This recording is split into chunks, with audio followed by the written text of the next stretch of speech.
ಸುಖವನ್ನೇ ನೀಡೆಂದು ಎಂದು ಕೇಳನು ನಾನು ರಾಘವೇಂದ್ರ.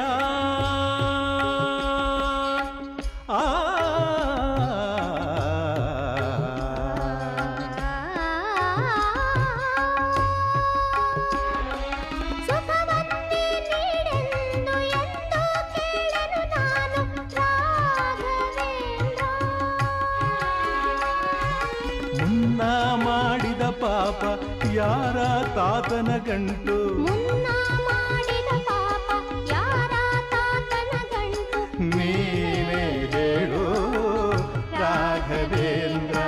ಎಲ್ಲಿದ್ದರೇನು ನಾ, ಹೇಗಿದ್ದರೇನು ನಾ ರಾಘವೇಂದ್ರ. ನಿನ್ನಲ್ಲಿ ಶರಣಾಗಿ ನೀ ನನ್ನ ಉಸಿರಾಗಿ ಬಾಳಿದರೆ